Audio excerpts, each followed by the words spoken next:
Good morning. It's the third day. This is the management meeting, so it will be slightly different format. It's great you're all here. Creativity, content creativity, but also business and business model creativity are the basis for our success. We really want to have or build three legs. Media content as a significant leg we already have, and which we want to continue to build. Services with Avato, B-printers, and potentially business information. And then a new leg, education.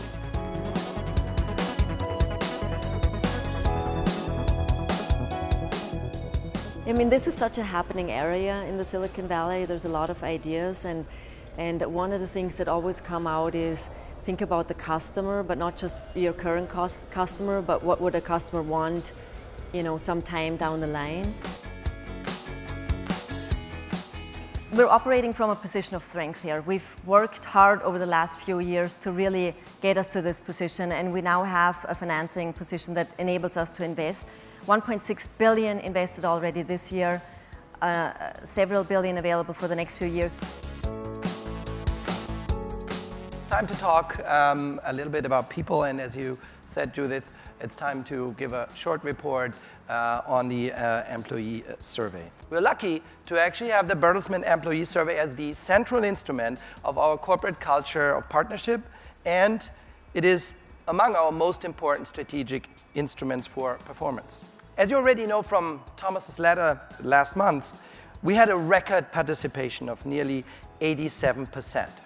With this increasing participation, we've also seen a steady rise in positive feedback from our employees.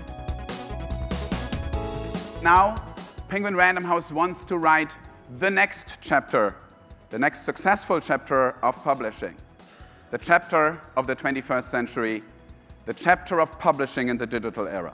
We have an enormously powerful cultural content treasure and publish many of the most acclaimed authors around the world, under them the new Nobel Prize winner Alice Munro. Penguin and Random House have been cultural institutions.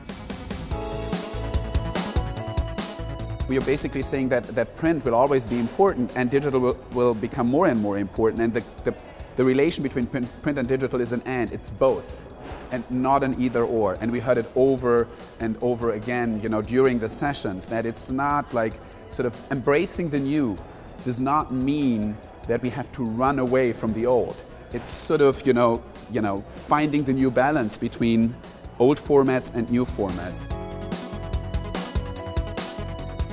Over the last months, besides completing the re-IPO process, we have been delivering on all of our strategic goals despite strong or tough macroeconomic conditions in most of the markets we operate in, and we have advanced in all three areas. And as a result of these acquisitions, we are basically the #1 European media group among all US worldwide companies in terms of streaming worldwide. And I think that this achievement is great. Our ambition is to grow the business substantially over the next years by implementing the strategy we just laid out to you.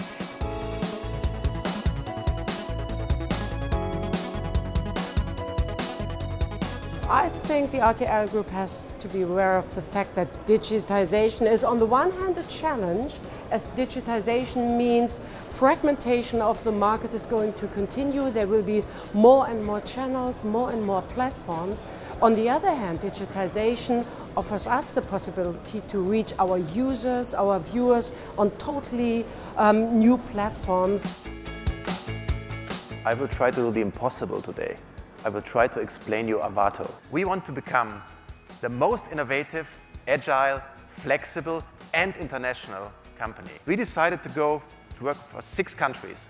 That's Germany and France at the most strongest for sure. We're doing quite well in China and Spain. And I personally would like to focus on the US and the UK.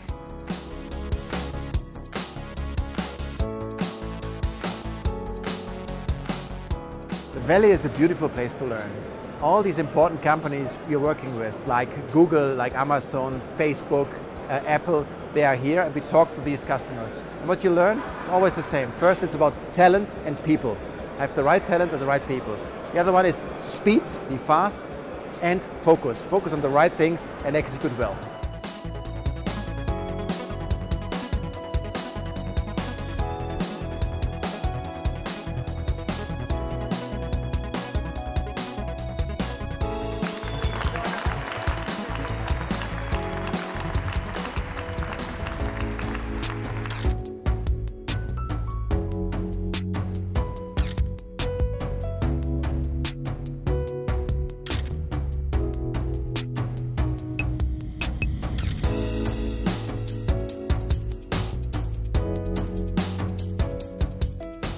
In our strategic definition, the growth regions for us is the BIC, B-I-C, Brazil, India, China.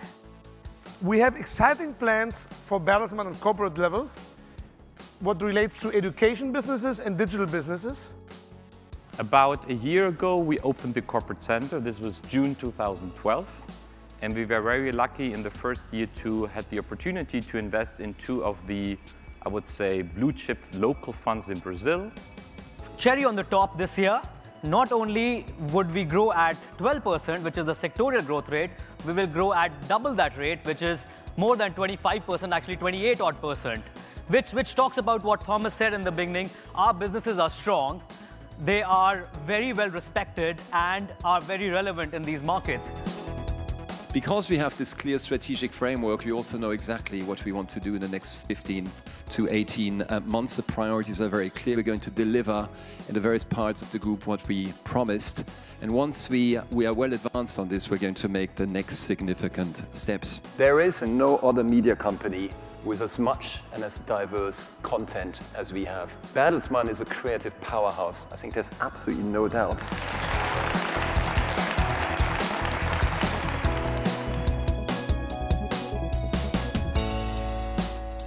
We talk to Facebook, we talk to Google, we talk to Amazon, we talk to Apple, how they deal with us, the kind of partnerships that we can work with them. I think that's a really important element. One key observation I think was important to me, which is that the tech firms will do tech and we will do content. And they need the content. Whether it's a Flipboard or a Google or a Facebook, the content is unbelievably important for them.